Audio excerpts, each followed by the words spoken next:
Bom dia, e vamos realmente levantar os amigos da cidade, vamos trazer essa mensagem a cada coração para que realmente os amigos venham se encontrar, e os amigos venham conversar e os amigos possam conhecer aquilo que é bom, aquilo que é ruim e mais do que isso, possam tomar decisões acertadas.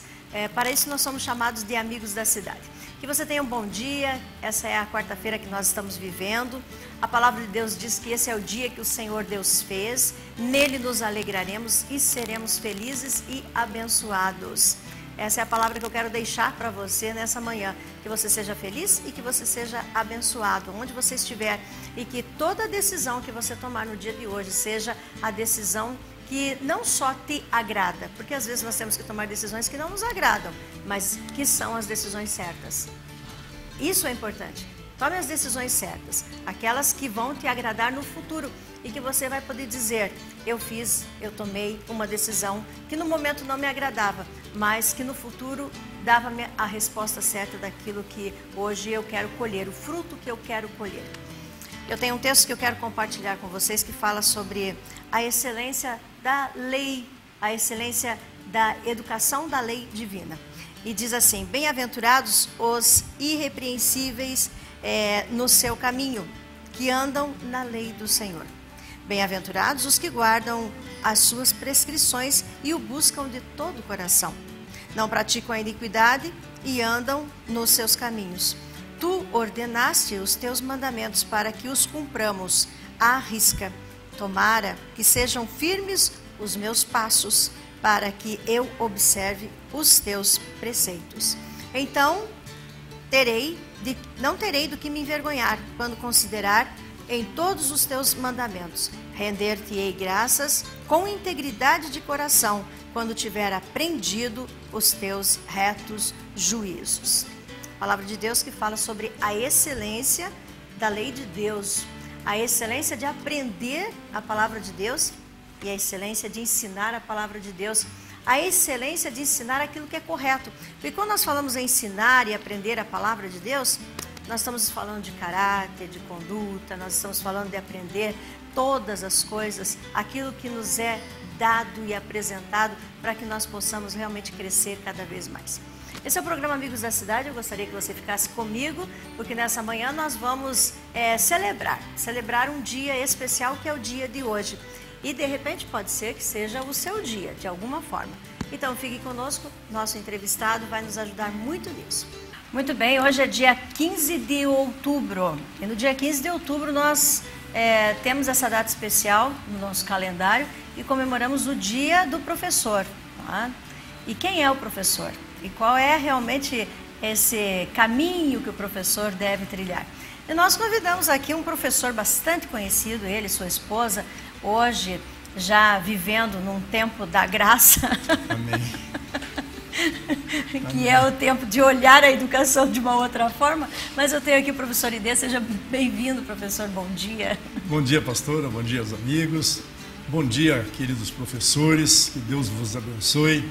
Porque durante 36 anos, 6 meses, eu tive essa missão.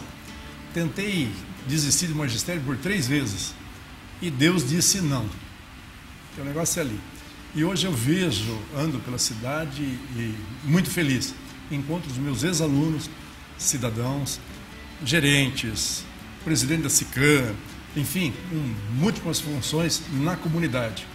E eles recordam o tempo em que nós trabalhamos com eles. E eu estou muito feliz. A você, professor, sabemos das dificuldades que tem encontrado, mas nós estamos orando por vocês, porque essa missão é maravilhosa. Árdua, mas valorosa. É pesada, é leve, é difícil, é fácil. É assim, a cada dia é um novo dia realmente. A cada dia Deus coloca algumas coisas na vida da gente. Alunos com problema A, B, C, e você, com a graça de Deus, você consegue resolver, consegue caminhar com eles. Então é uma missão assim, olha, você que nasceu para isso, até comento, né, com alguns bate-papos, eu tentei desistir do magistério 3 vezes, porque, não dá mais. Não, você tem que voltar. Não, a função é ali, por ser educador, por trabalhar na parte de educador. Eu fui professora durante muitos anos, professora Idê.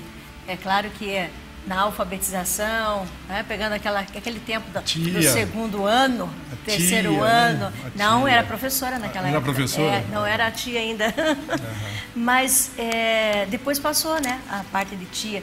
Mas eu me lembro com muitas saudades, eu tenho muitas saudades dessa época de estar junto com os alunos da escola. Isso aí, sou do tempo que os alunos levavam aquela florzinha na mão. Sim. E não eram só os alunos pequenos, 7 anos, os de 8, 9, 10 também. Ganhava laranja, ganhava maçã, ganhava mandioca. Lá na minha realidade, a maçã era um item muito caro. Era caro. Né? Então, o que eles levavam era aquela florzinha que eles achavam lá no meio do campo, onde eles atravessavam. O desenho deles, eu tenho desenhos guardados ainda, de alunos que me levavam desenho de presente. E um dia como o de hoje, era assim, muito comemorado pelos alunos, com muito respeito. Não esqueciam, os pais não esqueciam. Não é? Eu lembro que as mães faziam até um pano de prato com crochê, aquela coisa de levar de presente. Vamos lançar um desafio no seu programa, pastora? Por que não? Vamos lançar um desafio. Você, pai que está em casa nos ouvindo, ligue para a escola.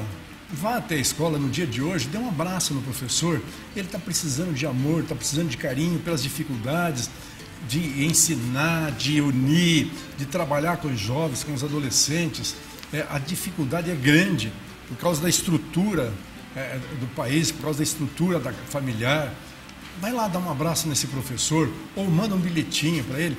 Olha, parabéns pelo seu dia, para dar uma motivada, porque não é só salário, porque muitas vezes se fala, algumas pessoas dizem, não, porque o nosso salário é baixo, só pensa só nisso, o salário é importante, mas ele quer também o amor, quer respeito, quer carinho.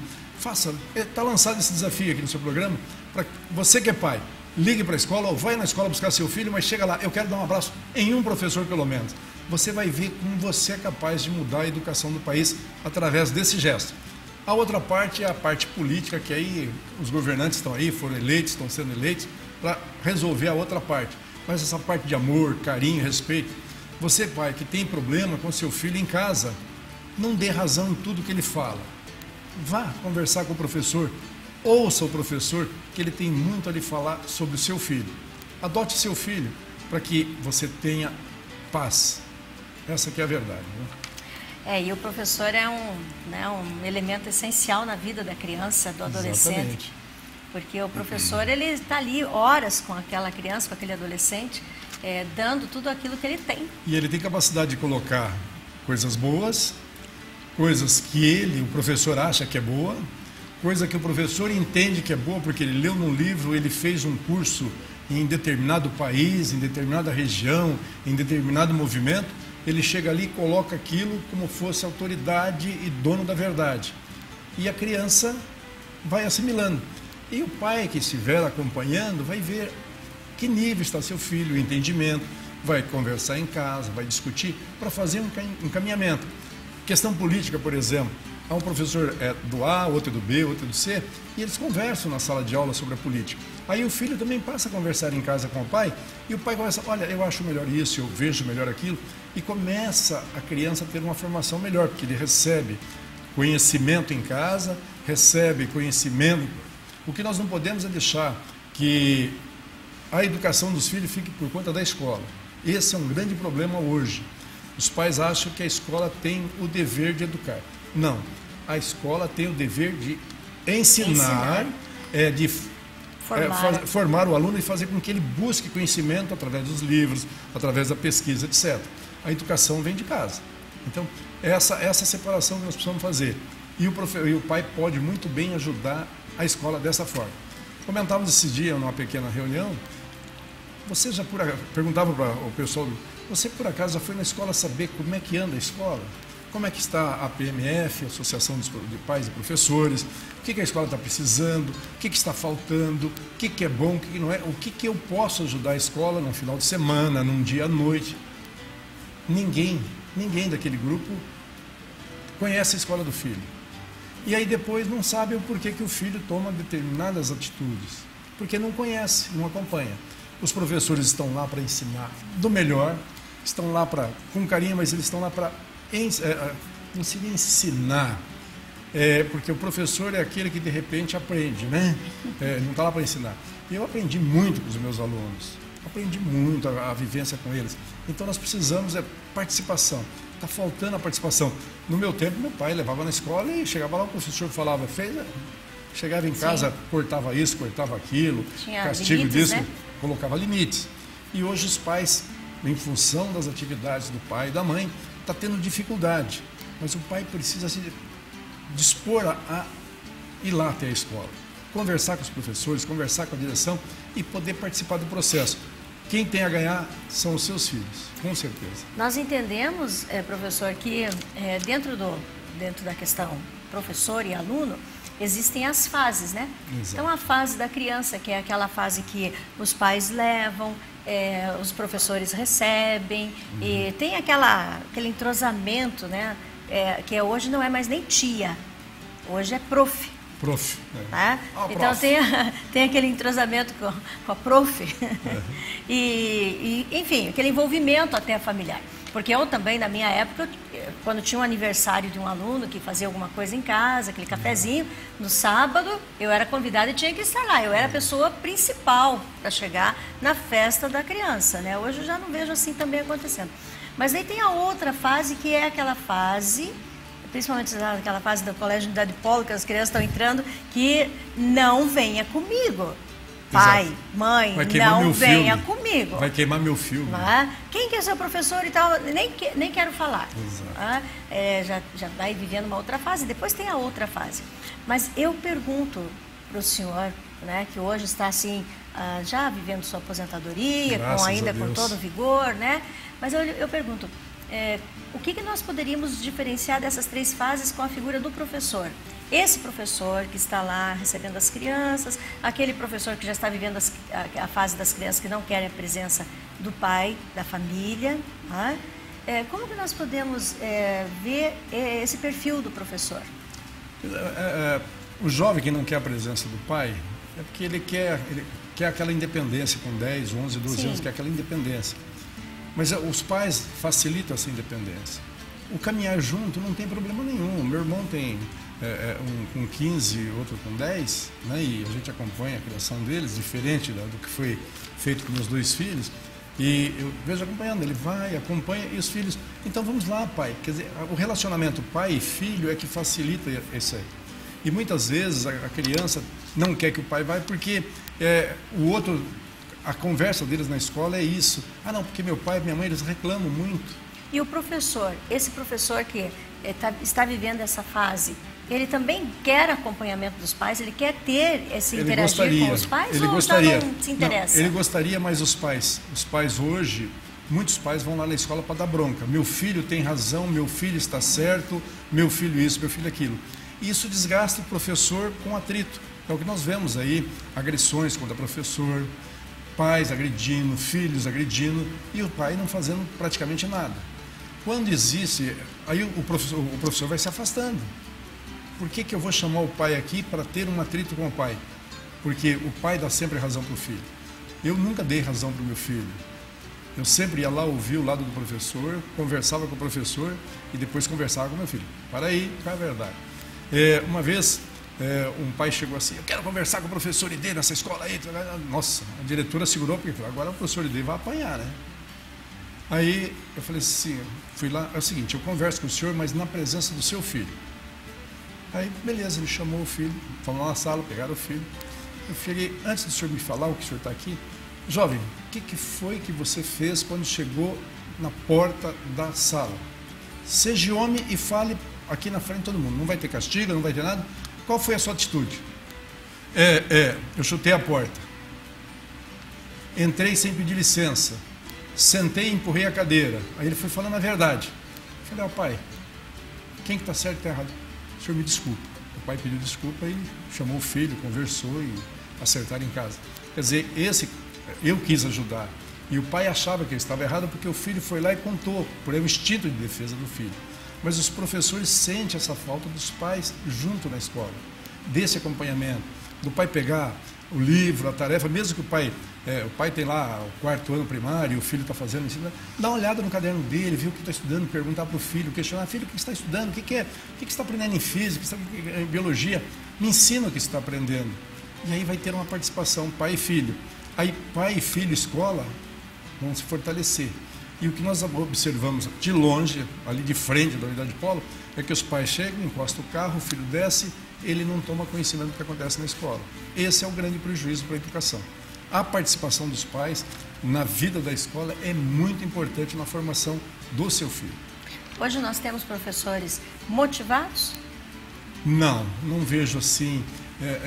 A maioria estão desmotivados. E não adianta só colocar o salário, só melhores condições, que não vai resolver enquanto não tiver um processo. Um questionamento que a gente fazia há muito tempo, durante esses 36 anos, que a escola deveria ter um psicólogo, um assistente social, ter um carro para dar assistência para o aluno. O aluno está com problema, tem um carro do Estado, do governo, de gasolina ali, está com problema, o psicólogo vai nos ensinar a trabalhar com essa criança, a trabalhar com esse jovem, com esse adolescente. Olha, esse caso aqui tem essa disfunção, tem esse probleminha, nós podemos contornar. E nos acompanhar. Um assistente social. O que está acontecendo? Essa criança veio toda machucada, está roxa. Vai lá conversar com o pai no trabalho, conversar com a mãe, tentar ver o que está acontecendo. Para que isso... Aí vai dar uma motivação. Mas até hoje, nenhum governador que passou por aí, que esse, aquele, que o outro era melhor, nenhum deles se preocuparam com isso. Eu vejo que é uma grande saída ter as pessoas especializadas lá para nos ajudar a trabalhar com os alunos, porque os alunos estão na fase de tecnologia, estão assistindo tudo e a tudo na televisão, no vídeo, no YouTube, não sei o quê, e acham que aquilo tudo é permitido na sala de aula e na escola.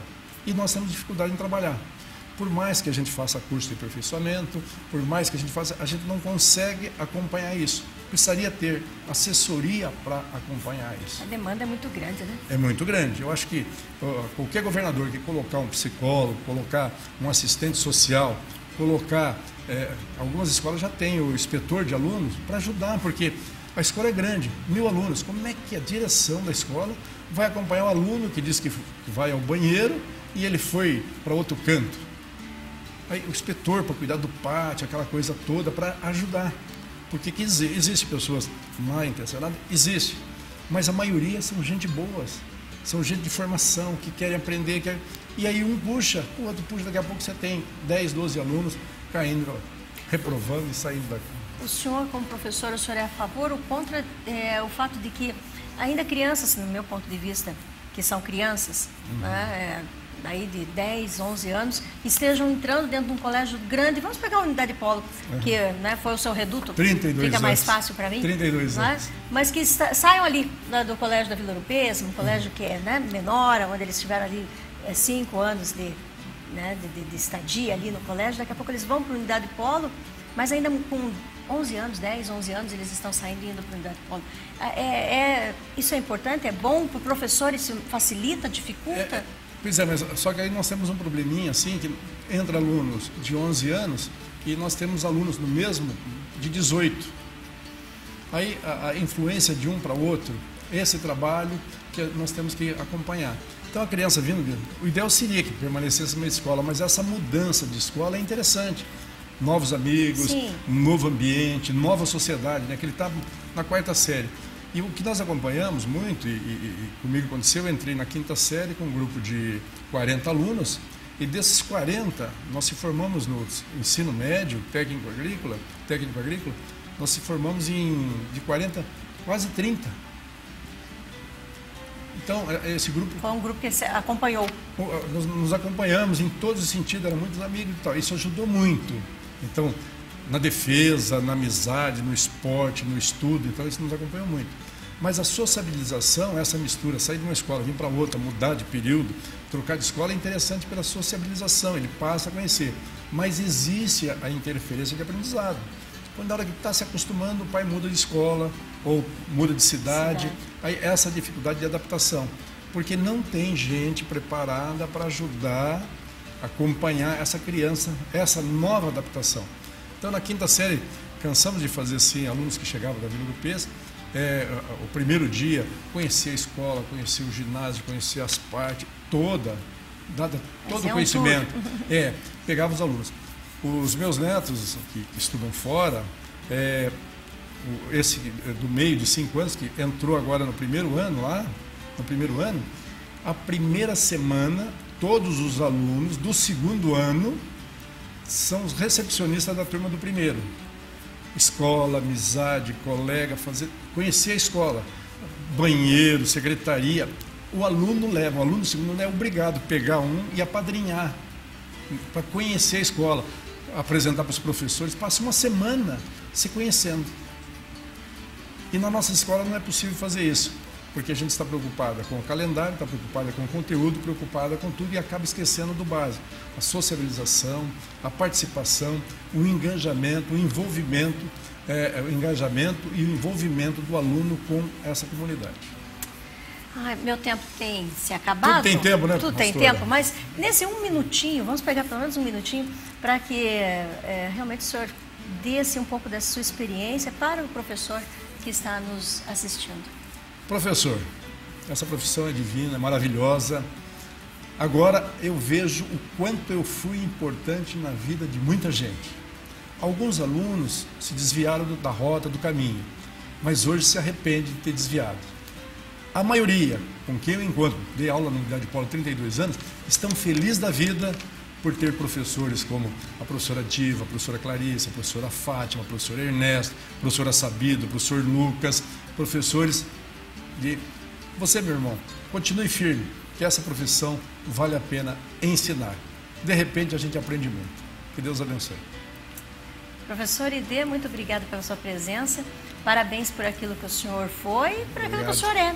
O senhor, a sua esposa, a história que vocês têm, conheci muito bem. Lembro muito bem de estarmos juntos ali no Unidade Polo em algumas situações. Bastante, né? E a gente levava, hoje não pode mais, né? Mas a gente levava pastores para falar sobre Deus, falar sobre amor, falar sobre respeito, sobre educação. Hoje parece que não é mais permitido. Pode. Nem hoje falar sobre Deus e nem falar sobre a Bíblia. Tá aí. Temos um problema, né? Obrigada, professor. Um abraço. E a gente passa todo dia, que a gente se encontra.